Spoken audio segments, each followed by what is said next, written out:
โอ้ไปเอาเกิบให้เอามาขอบใจเด้อเล่นกูตาเอาเกิบอู้ตลกอะไรเบิ่งสิเป็นทรงใด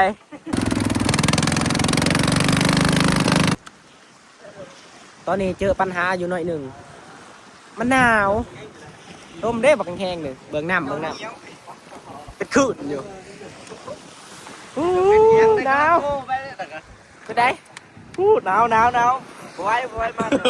หนาวเองมาตอนนั้นเป็นอะไรมาตอนนั้นกับพ่อเพราะคำมันแดดกับปูหวดอีกเนี่ยตั้งไหนได้ฮะยามันอะไรกับมาหอดเลยได้สะ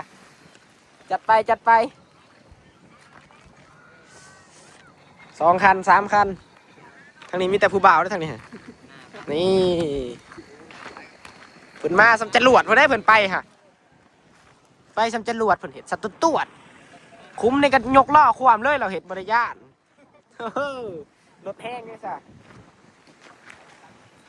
ไปใช้ต่อบัดนี้หนาวลิไปหาซื้อผ้าห่มมาตุ่มกับทางนี้เห็นกระขักโคตรอยู่หอดเลยได้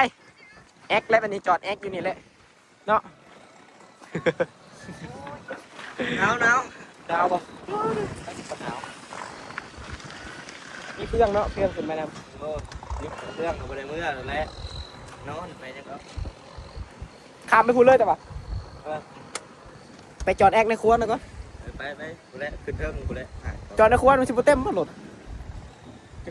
ทางจอดทางในครัวกูเลยไปจอดอยู่คันเถอะญี่ปุ่นทางเปียกรักก็ขายหอดนะแค่ขึ้นไปในเดียวไปหาอาหารตามสั่งในยูทูบถึงโอ้คุ้มมาหรอน้ำป่ะเฮ้ยเฮ้ยโอ้โหแนวสิถ่ายเลยได้ถ่ายกลับไปกลับมาจะทำมาหนาวไว้แล้วกินรถก็ได้ดุดันนะลีรถกับขี้ต้มเต็มอยู่เบิ้งลีนออกเกลออกนั่นนี่ออกในท่อหายใจมาแห้งโผดเนี่ยมันก็เลยลีนโฟมออกมาเต็มเขาจะถ่ายรูปกับบ่ให้ถ่ายรุ่นนี้นะถ่ายเพราะได้อากาศมันหนาวบ่ให้ถ่ายได้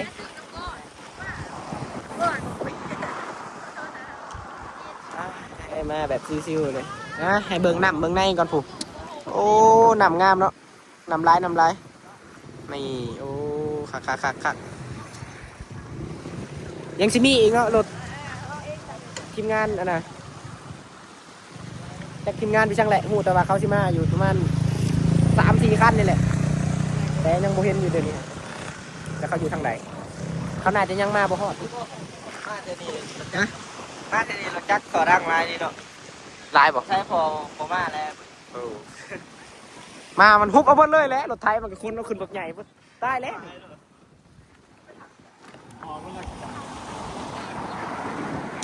โอเควางแผนมาสิไปหากินเขาตอนนี้จากเขาเองมาอีกแล้วคันหนึ่งแผดนี่เลยตารถกับแม่งโคตรคือกันเลยเลยเนี่ยแผดเท่าอย่างเท่จังมาแต่แจ้ได้มุมได้กับผู้มาเบิดใช่กันแน่ไปทางใดต่อเนื้อลงใต้สาวยังถ่ายหูบ่ให้ถ่ายหนาว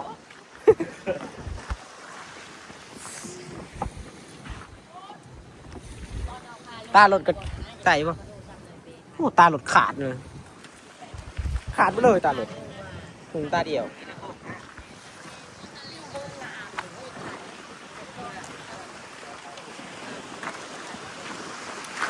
สักคันหรือ2-3 คันทางไหนปุ๊บอะไรวางแผนว่าจะไปกินข้าวเดี๋ยวสิได้ไปป่ะเอามาคืนน้ำนี้เสร็จก่อนหนาวจนหัวใจสั่น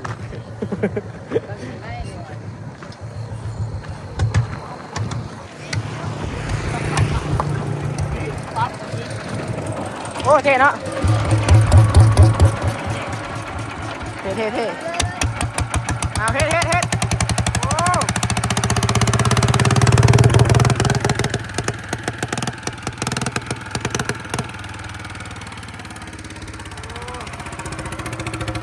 ใช่เขาฮะเขาไปใช้เป็นไร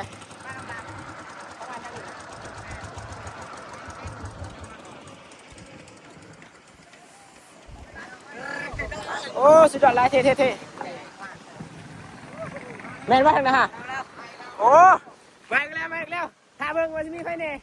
เขาแลนว่าซ้ำจรวดได้แต่ละคันนี่คันนี้นะบริษัทซ้ำจรวดคันนี่ฮะบินมาเลย รถแห้งเอาคันมาเอาหนาวมาแล้วอ้าวเฮ็ดมาอีกแล้วโอ้ทางงานก็ไม่มีวันนี้ โอ้เท่สุดยอดเลยแล้วคันนี้กูจะมาเลี้ยวหาเฮาแท้แล้วอันตรายเลยเอาดีเลย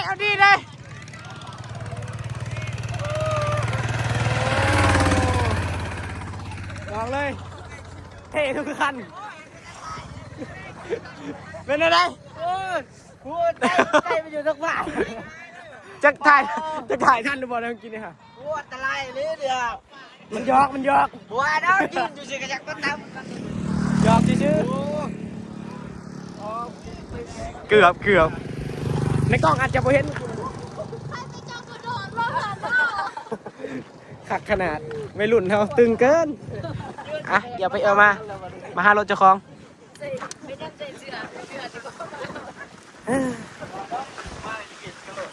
จะขันเลย3-4 ขันกองอยู่ปุ่นแหละมาอีกแล้วคันหนึ่งได้ยินแต่เสียงสตรวจอ้าวคันเท่คันแจ๋วมาแล้วบัดนี้เดินจะแค่คัน2-3 คันบ้านยังวะลืมสื่อ บ้านนี่ยังดอนหยาบ่ ตึงดอนยา เห็นเนาะมาปุ๊บนี่ตื่นเลยเห็นกล่องจับสลามอยู่โอ้เอาเฮ็ดแห้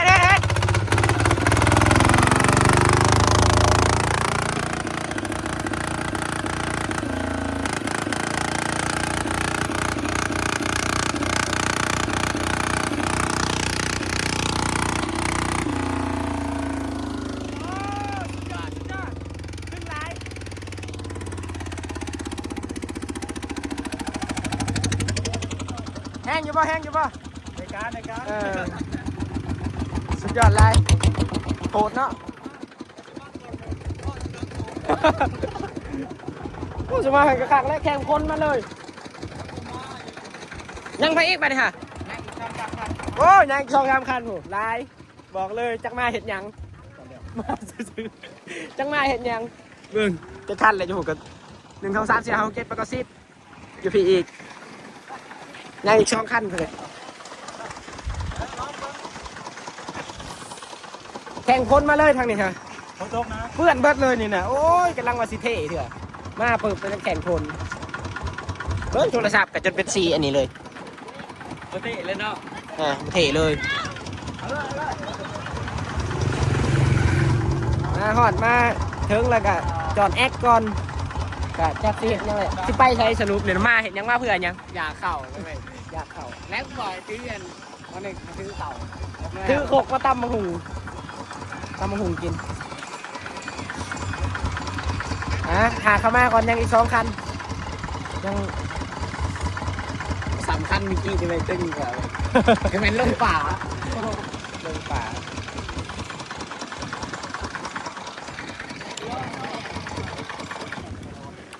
ตอนนี้เนาะ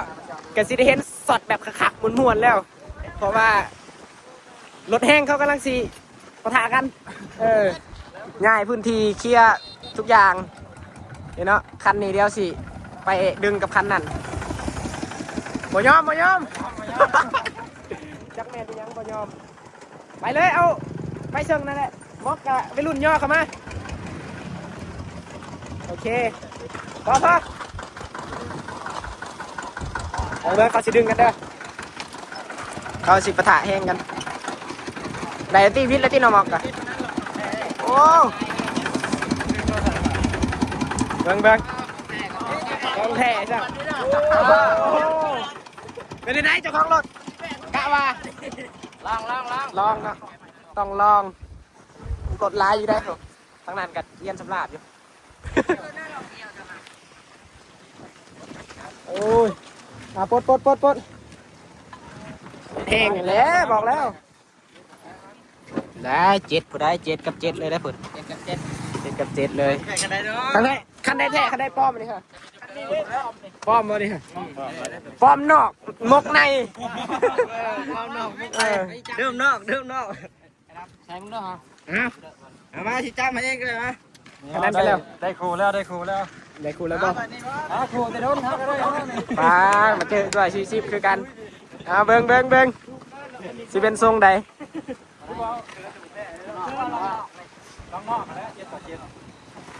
เสร็จป่ะเบิ่งเนาะไผสิดับไผสิอยู่หนาวคือกันเขาฆ่าปูง่อยไอ้ตากับพ่อมาใช่ใช่แล้วสตาร์ทอะไรนี่นะแล้วอันนี้แม่อยู่ใช่ไหมเอาก็ยังอยู่มองสูงใจเย็นอยู่มองสูงก่อนว้าว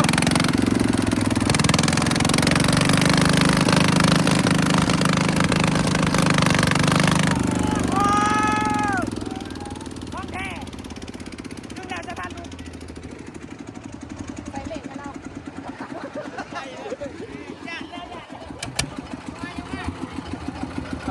เบิ่งตำรวจมา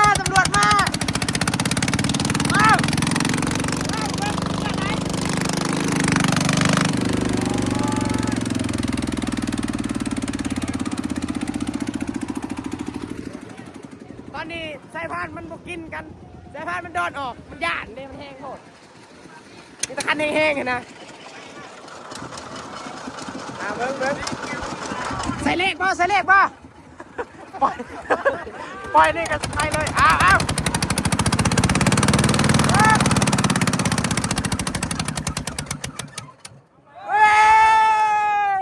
เย้สนามบุตรซองสนามเร็วแล้วเอาไหมเอาบัดมือก็ได้มันนี่ผมเป็นยังบัดมือตำรวจมาแล้วไม่รู้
เป็นไงสายพานเส้นเดียวมาไว้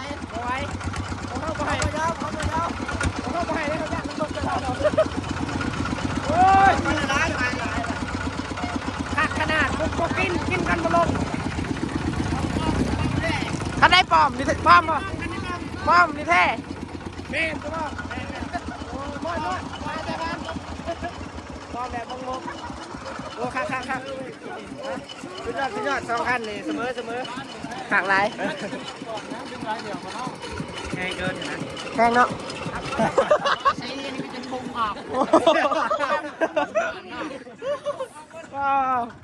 อกไปเลยป่ะเปื่อยเลยเป็นยังชี้ซื่อแต่ผ่านมันไม่ได้เบียงอันนี้เนาะแต่ผ่านไม่ได้เบิกตัวเองเป็นเปลือกเลยมันออกเป็นยังแก้ให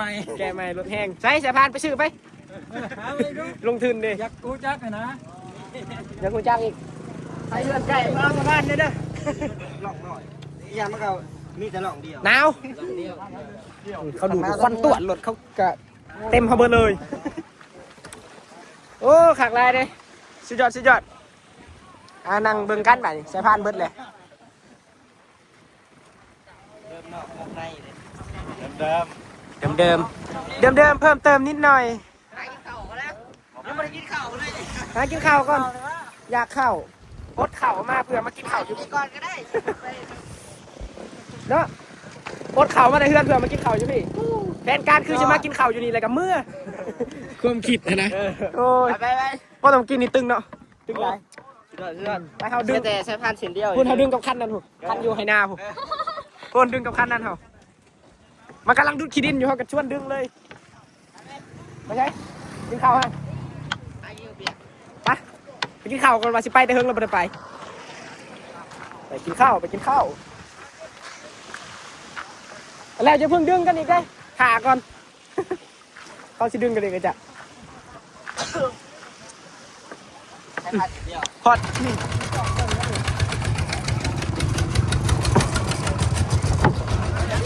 สะพานถ่ายเด้อจะไปกลับมา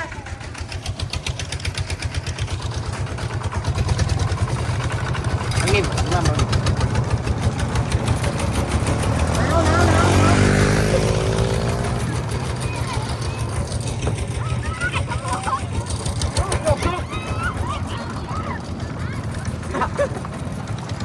เอาให้แน่อะไร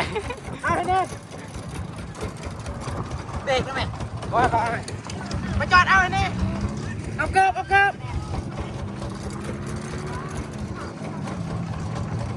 เป็นอะไรเว้ย เกิบ เป็นอะไร เกิบตกแล้วอันนี้เลย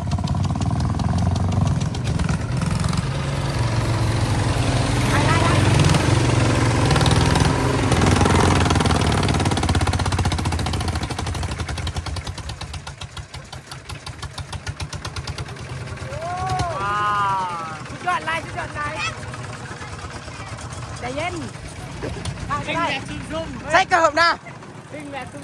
เกิบพี่อ่ะเกิบดูรถคันไหนเกิบตกคือแห้งแท้อันนี้นะโอ้สุดยอดลายเกิบจะใช่ไหมครับว่าโอ้ไปเอาเกิบให้เอามาขอบใจเด้อเกิบตกไป ไป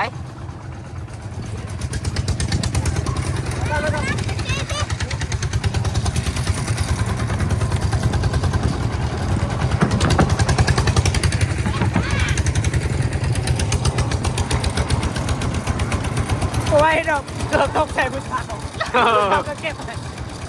คืนผู้สาว เกาะอันนี้เลยกระดุดเลยหนึ่ง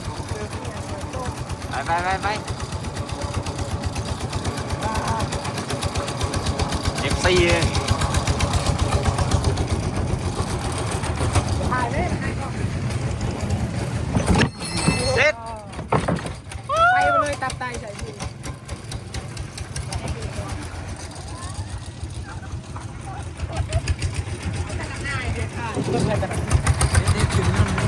ทีหลังขึ้นเป็น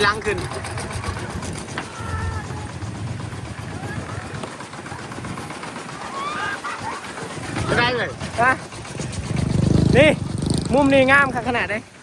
วิวเบิ่งแต่ผู้สาวนี่ร้ายนี่ผู้สาวนี่นะเอาแบบจำหนาจำตาเลยโอ้ยเขาจะไปใช่เลยนะคุณมาแหวโอ้เกือบตก ไปกินน้ำไปกับโอ้ เกือบตกเมื่อกี้นี่หลักอ้ายเลยเป็นผู้สาวมันเกือบอีกโอ้ตลกกันเลย ไป ไปก่อนใจเย็นอย่าถ่ายไหมหลักอ้ายดิมาพอถ่ายหูอยู่ไหนเอาถ่ายกันถ่าย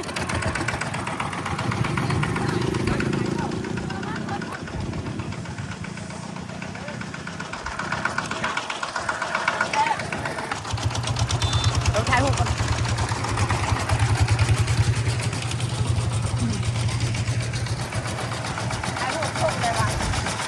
เบิ่งเจ้าภาพกูตักอายเขาดิ